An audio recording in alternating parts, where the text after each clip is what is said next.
வாக்கு என்றால் மொழி, வாக்கு என்றால் வாயுரை, வாக்கு என்றால் சொல் என்று தமிழிலே பல பொருள்கள், பல சொற்கள் இருக்கின்றன.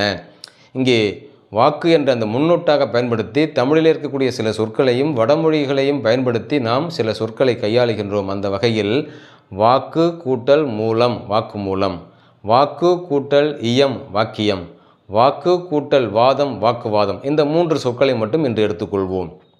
இங்கே வாக்கு கூட்டல் மூலம், வாக்கு கூட்டல் மூலம் என்றால் என்ன? வாக்கு என்றால் சொல், மூலம் என்றால் உறுதி, மூலம் என்றால் அடிப்படை என்று பொருளாகும்.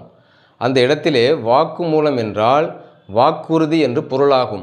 எனவே செய்தித்தாள்களில் பார்க்கின்றோம் அல்லவா, காவலர் முன்னிலையில் குற்றவாளிகள் வாக்குமூலம் அளித்தனர். எனவே வாக்குறுதி அளித்தனர் என்றே குறிப்பிட வேண்டும். அடுத்ததாக மற்றொரு சொல் வாக்கியம். வாக்கு கூட்டல் இயம், இயம் என்றால் மொழி, இயம் என்றால் வழி, இயம் என்றால் கொள்கை, இயம் என்றால் கோட்பாடு.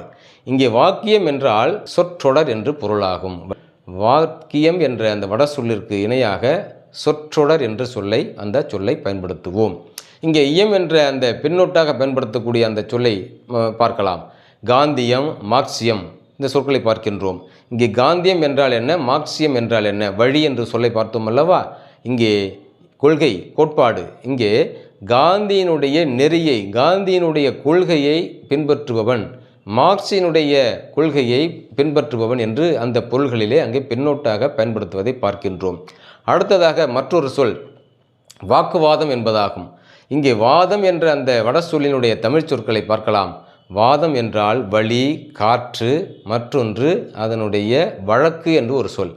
இங்கே வாக்கு என்றால் சொல், வாதம் என்றால் வழக்கு, வாய் வழக்கு, வாயுரை வழக்கு, சொல் வழக்கு. அங்கே சொற்போர், சொல் ஆடல் என்று அந்த பொருள்களிலே நாம் பார்க்கின்றோம்.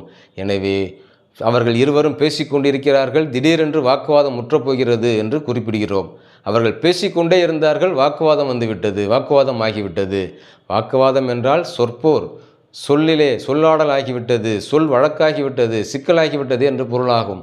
எனவே வாக்கு மூலம், அது வாக்குவாதம் என்ற அந்த சொல்லை தவிர்த்து அங்கே சொற்போர், சொல்லாடல் என்ற அந்த சொற்களை பயன்படுத்துவோம். இங்கே வாக்கு என்ற சொல் பின்னொட்டாக எவ்வாறு பயன்படுத்துகின்றோம்? அவன் பேச்சு வாக்கிலே ஏதோ உளறிவிட்டான், ஏதோ காற்று வாக்கிலே எனக்கு சில செய்திகள் வந்து சேர்ந்தன.